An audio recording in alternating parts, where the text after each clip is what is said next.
Today we're going to talk about window capping boards and the correct end caps to use with each one.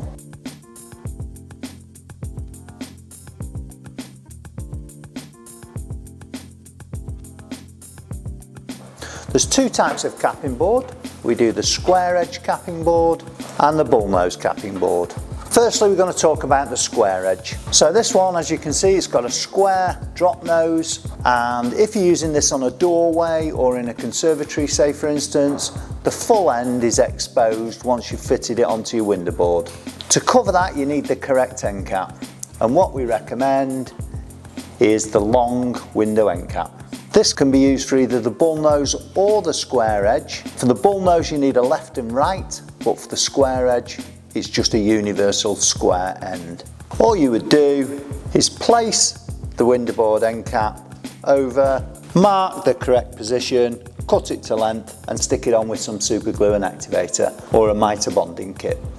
More commonly, when you're fitting a capping board, it's actually cut around the plaster reveal, and what you get is a joggled edge. So you've only need a very small window capping board end cap. Again, there are different types that you can use for this. Firstly, you've got the short windowsill end cap. This comes as a pair. You just cut it down the middle and you've got two end caps. Obviously, when you put it on then, you need to cut it to the correct size. Here's one I did earlier.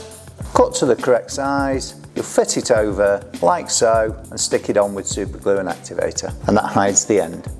You can also use the long windowsill end cap and cut the end off, but you'll cut that down to the correct size and again stick it onto the edge with some super glue and activator. We also have the bullnose capping board, which, as you can see by its name, it's got a bullnose, a rounded end. Now this end isn't perfect radius, it's slightly concentric. It will generally fit up to a 23mm current window board.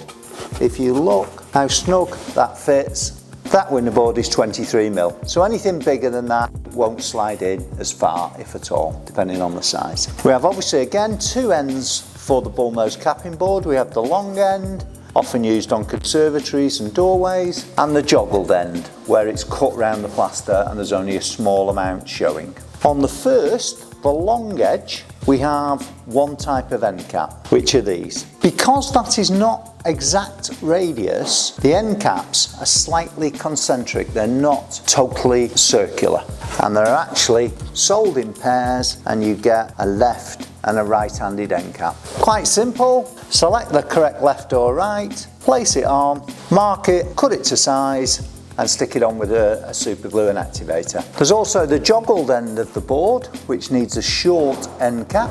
We sell these in pairs, so if you order a pair you get two of those. You'll cut that down to the correct size, and that's the finish that you get. Quite a neat finish. You can also cut the short end and flat end of the end cap, and although it's not concentric, it will cover if you prefer that finish. Again, stick them on with a super glue and an activator.